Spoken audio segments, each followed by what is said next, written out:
Salut ami footeux, j'espère que tu vas bien.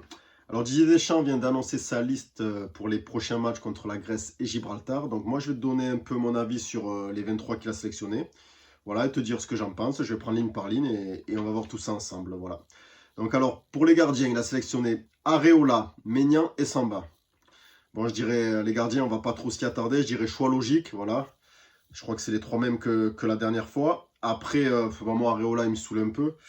Voilà, mais en même temps, qui tu voulais mettre, voilà, peut-être Lafont, mais bon, Lafont, ça va pas très fort non plus avec son club, donc c'est un choix logique, Areola, Maignan et Samba. Samba, ben, voilà, meilleur gardien de Ligue 1, incontournable, et Maignan, peut-être meilleur gardien du monde en ce moment, donc voilà, c'est un choix purement logique. Défenseur, Dizazi, Fofana, Hernandez, Konaté, Koundé, Pavard, Upamecano, Mendy, Hernandez, Théo Hernandez, je précise. Ben, en défense, ouais, franchement, il y aurait peut-être pu avoir d'autres choix, je pense. Après, c'est pas dégueulasse non plus. Par exemple, ben, Dizazi, ça va pas très fort avec son club. Donc, après, moi, je regarde pas les matchs de Monaco. Voilà, je les regarde pas tous en tout cas. Est-ce que lui est à l'image du club en ce moment? Ça je sais pas. Mais ouais, il y aurait peut-être d'autres joueurs qui auraient pu être à sa place. Voilà.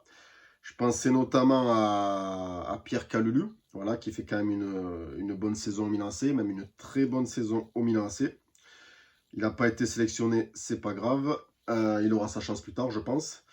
Ben après, voilà, Robin Lenormand. Robin Lenormand, lui, ben, il a choisi la sélection espagnole, donc c'est mort. Voilà. Je pense que c'est dommage. Après, on ne saura jamais. Enfin, on verra si les perfs qu'il fait avec l'Espagne. Voilà, sinon après, non, après les choix, Fofana, c'est un peu le retour parce que la dernière fois il avait été sélectionné, puis je crois qu'il avait été blessé, qu'il n'avait pas joué. Mais bon, on sait très bien que lui, à un moment donné, ben, il sera tout le temps là. Après, voilà, les incontournables Konaté et Upamecano, qui eux sont l'avenir vraiment de la charnière centrale de l'équipe de France, je pense. Après, il peut s'en passer des choses, il peut s'en passer.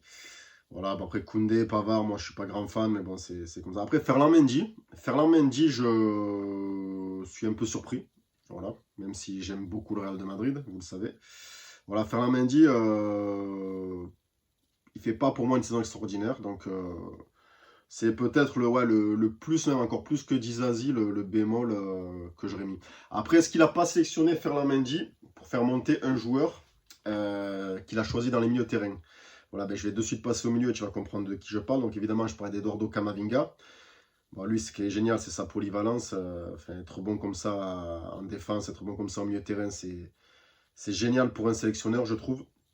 Voilà, donc moi, je pense qu'il a peut-être sélectionné Mendy pour ça, mais est-ce qu'il n'y avait pas quelqu'un d'autre à sélectionner à sa place?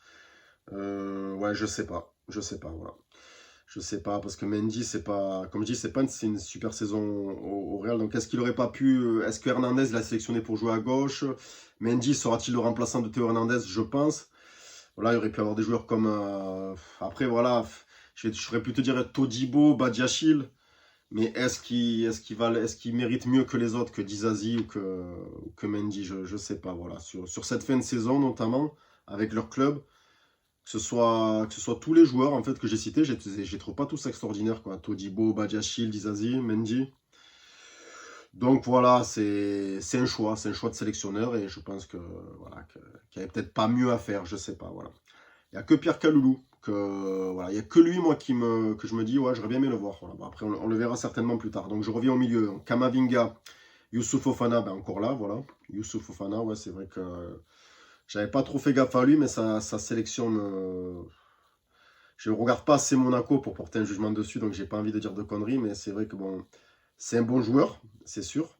Voilà, mais après, le seul match qu'il a eu à faire en bleu au mondial, ben, il a été très mauvais. Et au dernier rassemblement, je ne sais plus s'il a joué, donc, mais en tout cas, ça ne m'a pas marqué. Voilà, voilà. Ensuite, ben, il a fait descendre Griezmann au milieu de terrain. Maintenant, on sait que ça va être sûrement son poste. Puis bon, il est plutôt pas mal, Griezmann. Voilà, Rabiot est encore là. C'est un choix. Chouameni. Alors, Chouameni. Moi, je suis pas trop d'accord avec sa sélection, même si je pense qu'il fait partie, fait un peu partie de ce nouveau noyau dur. Donc, c'est peut-être la raison pour laquelle tu peux le sélectionner. C'est Deschamps, il fait souvent ça, même quand tu as un joueur qui a une période où il va mal. Il va quand même le garder parce qu'il considère presque un peu son équipe de France comme un club duquel il s'occupe tous les mois pour les amener à être bons au moment des compétitions internationales, voilà, à créer une cohésion de groupe. Donc je pense que Tchouaméni est là pour ça. Voilà. Après, il joue pas beaucoup avec le Real Madrid, il joue même très peu. Et c'est pas une belle saison pour Tchouaméni, notamment encore moins depuis le mondial. Donc voilà, après qui on aurait pu mettre à sa place, je sais pas, au milieu de terrain, voilà, moi en absent, les joueurs qui auraient pu être là, il y a Rongier, il y a Verretou, de Marseillais, bah, je vais pas être crédible. Mais voilà, je pense que Tchouaméni est surtout là pour ça. Ça aurait pu être plus Verretou que Rongier, même si Rongier était très bon en ce moment. Et pareil, à l'image du club, enfin Rongier, Marseille, c'est pas très beau, c'est pas très beau en fin de saison. Voilà, après tu me diras, ben, comme Monaco aussi. Donc voilà, ouais, il n'y a que Tchouaméni qui me chagrine un peu, mais je comprends quand même pourquoi il est là. Voilà. Voilà, je comprends quand même pourquoi il est là en fin de compte, parce que c'est Deschamps et il aime garder le truc de la cohésion de groupe. Voilà, et moi je valide ça quand même, je valide ça. Voilà.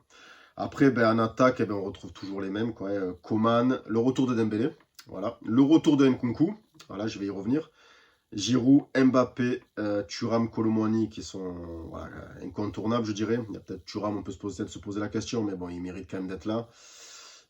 Voilà, après les autres, voilà. Après, ouais, donc Dembélé, le retour, ça fait plaisir de le revoir. Je pense que voilà, ce profil-là est important pour les Bleus. Et Nkunku, ben, depuis sa grosse blessure qu'il a écarté du mondial, est de retour, et ça fait vraiment plaisir. Nkunku, pareil, c'est en attaque, il est assez polyvalent, tu peux le mettre un peu sur les côtés. Tu peux le mettre en pointe, tu peux même le mettre derrière les attaquants, je pense. Donc ouais, ça fait plaisir le retour d'Nkunku. Voilà, voilà. Après, il y aurait pu avoir 3, 4, 5, 6, 7. Donc dans ces 7 attaquants, il y aurait peut-être pu avoir la Casette. Voilà. Pour moi, la Casette en bleu, c'était mort. Hein. Pour moi, c'était vraiment mort. Voilà, déjà parce que bon, déjà, je l'aimais pas beaucoup. Mais par rapport à la saison qu'il fait, il aurait peut-être pu avoir sa chance, Alexandre Lacazette. Voilà, ça aurait pu. Ça aurait pu, mais après, quand je regarde les 7 noms qu'il y a devant lui, les 7 attaquants qui sont sélectionnés par Didier Deschamps, le truc, c'est que je vois pas à la place de qui mérite moins que lui, en fait. Voilà. Est-ce que lui mérite moins que les autres? C'est pas sûr. Mais à faire un choix, je pense que moi, je fais comme Deschamps, je choisis les 7 qu'il a choisis et je me passe de Lacazette. Mais ça ne veut pas dire que Lacazette n'aurait pas pu être dans ce groupe, quoi, voilà. Il faut faire des choix, quoi. Il n'y a pas de la place pour tout le monde, malheureusement. Il y en a plein qui méritent de jouer, peut-être qui ne sont pas là, qui méritaient d'être appelés, qui ne sont pas là. Peut-être d'autres qui méritent moins d'être appelés, mais qui sont là par rapport à cet effet de cohésion de groupe. Et voilà, quoi. Donc voilà, c'était mon avis. C'était mon avis sur la sélection des Bleus de Monsieur Didier Deschamps. Donc j'espère qu'on va gagner contre Gibraltar et contre la Grèce, qu'on double notre capital point pour se qualifier pour l'Euro 2024, voilà, et qu'on soit au plus vite qualifié, qu'on s'enlève cette pression et que les Bleus aillent faire un bel Euro l'année prochaine. Voilà. Allez, je te dis à bientôt pour une prochaine vidéo. N'hésite pas à me dire ce que tu penses de la sélection dans les commentaires et je te dis à plus. Ciao, ciao.